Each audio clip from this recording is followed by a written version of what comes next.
کہہ دیا وَإِن تَعُدُّوا نِعْمَتَ اللَّهِ لَا تُحْصُوهَا کہ اللہ تبارک تعالیٰ کی بے شمار نعمتیں تم پر ہیں جن سے تم لطف اندوز ہوتے ہو، فائدہ اٹھاتے ہو، کیا تم ان کو شمار کر سکتے ہو؟ نہیں شمار کر سکتے۔ جب یہ دنیاوی نعمتیں نہیں شمار کر سکتے تو اخروی نعمت کا اندازہ لگا سکتے ہو کہ اللہ تعالیٰ کتنا نوازیں گے۔ لیکن یہ نعمتیں ایسی ہیں جن کا تم انکار بھی نہیں کر سکتے، انکار نہیں کر سکتے۔ برابر اللہ رب العزت کہتا ہے فَبِأَيِّ آلَاءِ رَبِّكُمَا تُكَذِّبَانِ تم اللہ تعالیٰ کی دی ہوئی نعمتوں کو کب تک جھٹلاؤ گے؟ جھٹلا نہیں سکتے اتنی نعمتیں دی ہیں اور تم شمار بھی نہیں کر سکتے۔ تو اللہ تعالیٰ کی اخروی نعمت کا، اس کے ثواب کا تم اندازہ لگا سکتے ہو؟ اب آئیے اس کے بعد میدان خطابت میں قدم رکھا جائے اور آج کے سب سے پہلے خطیب بے مثال حضرت مولانا محمد سلمان صاحب ندوی استاد الجامعۃ الفرقانیہ پسواں، میں شعر کے ساتھ ان کو دعوت دیتا ہوں کہ ایک ایسی شان پیدا کر کہ باطل تھر تھرا اٹھے، نظر تلوار بن جائے، نفر چھنکار بن جائے۔ جناب مولانا محمد سلمان صاحب ندوی مائک پر۔ الحمدللہ وکفا وسلام علی عبادہ الذین اصطفی اما بعد فاعوذ باللہ من الشیطان الرجیم بسم اللہ الرحمن الرحیم ومن اظلم ممن منع مساجد اللہ ان یذکر فیہ اسمہ صدق اللہ العظیم وقال اللہ تبارک وتعالی فی موضع آخر من ذا الذي يقرض الله قرضا حسنا فيضاعفه له اضعافا كثيرة صدق الله العظيم وقال النبي صلى الله عليه وآله وسلم من بنى مسجدا لله بنى الله له بيتا في الجنة او كما قال عليه الصلاة والسلام۔ محترم حضرات، آج کے خوبصورت مسجد کے افتتاح کے موقع پر حضرت مولانا ضیاء الحق صاحب کی دعوت پر ہماری حاضری ہوئی ہے۔ استاد محترم جناب مفتی عاصم عباس صاحب مدینہ العالی تشریف فرما ہیں اور دیگر ساتھی یہاں موجود ہیں۔ اہم بات یہ ہے کہ اللہ تبارک تعالیٰ یہ عظیم کام حضرت مولانا محمد اسلم صاحب سے لے رہا ہے۔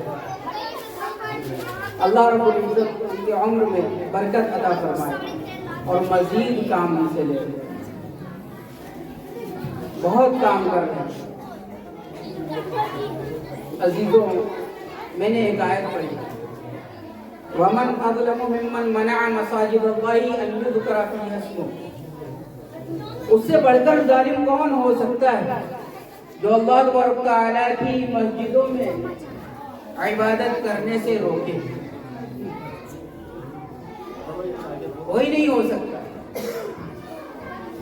روکنے کا معنی یہ نہیں ہے کہ بالکل روک دیا جائے، روکنا اس معنی میں بھی ہے کہ مسجد کے اندر آ کر دنیاوی باتوں میں مشغول ہو جایا جائے اور جو عبادت کرتے ہیں ان کو غافل کر دیا جائے۔ دنیاوی باتیں کرنا مسجد کے اندر حرام ہے، وہ باتیں کرنا جو مسجد سے باہر وہ مسجد کے اندر ممنوع ہے، منع ہے، اور جو مسجد کے باہر منع ہے جو باتیں، وہ مسجد کے اندر باتیں کرنا حرام ہے، منع ہے۔ ایک مرتبہ ایک یہودی عالم نے حضور صلی اللہ علیہ وسلم سے پوچھا کہ بتلاؤ دنیا کے اندر سب سے اچھی جگہیں کون ہیں؟ حضور صلی اللہ علیہ وسلم خاموش ہو گئے اور وحی کا انتظار کرنے لگے کہ اللہ رب العزت جب وحی نازل کرے گا تب میں جواب دوں گا۔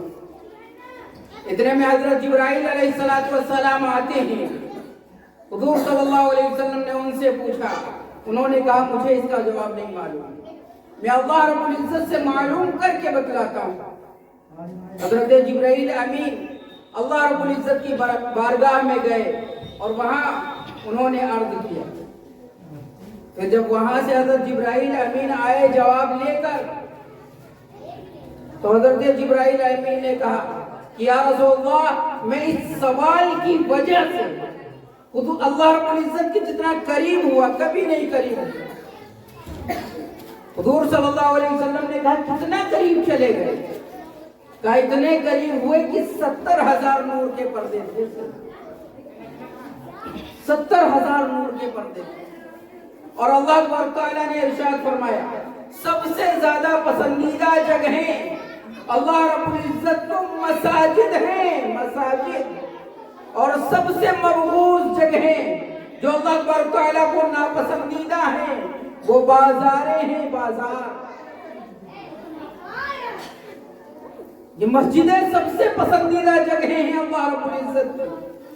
اسی لیے حضور صلی اللہ علیہ وسلم نے ارشاد فرمایا من بنا مسجد للہ بنا اللہ له بیتا فی الجنہ.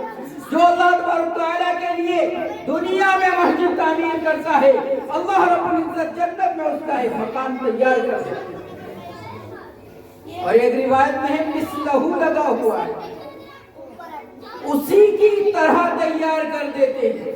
جس طرح تم دنیا میں مسجد بناؤ گے، اللہ رب العزت آخرت میں مکان اسی طرح بناتا ہے.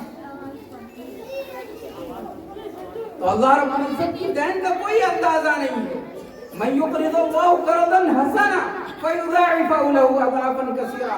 کون ہے جو اللہ تبارک تعالیٰ کو قرض دے حسن، جس کو اللہ تبارک تعالیٰ دوگنا کر کے بلکہ بہت زیادہ کر کے واپس کر دے.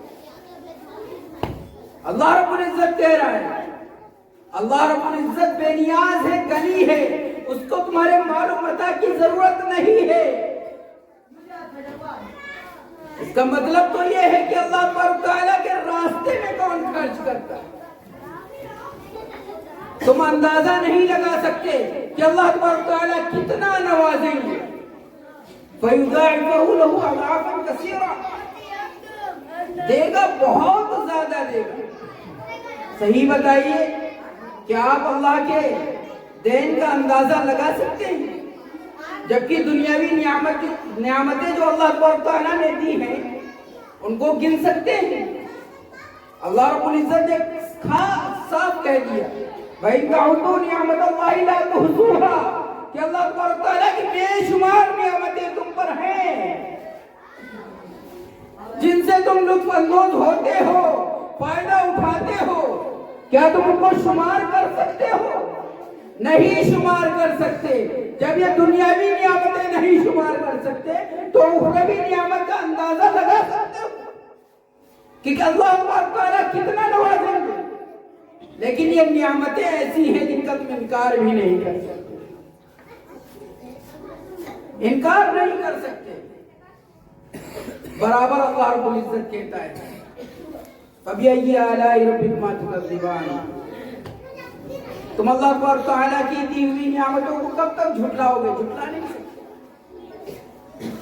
جھٹلا نہیں سکتے اتنی نعمتیں دی ہیں اور تم شمار بھی نہیں کر سکتے. تو اللہ تبارک تعالیٰ کی اخروی نعمت کا، اس کے ثواب کا تم اندازہ لگا سکتے ہو؟ نہیں لگا سکتے. اور یہ بات تو یقینی ہے کہ حضور صلی اللہ علیہ وسلم نے کہہ دیا ہے کہ تمہیں جنت میں ایک مکان ملے گا تو ملے گا. وَمَا يَنطِقُ عَنِ الْهَوَىٰ إِنْ هُوَ إِلَّا وَحْيٌ يُوحَىٰ.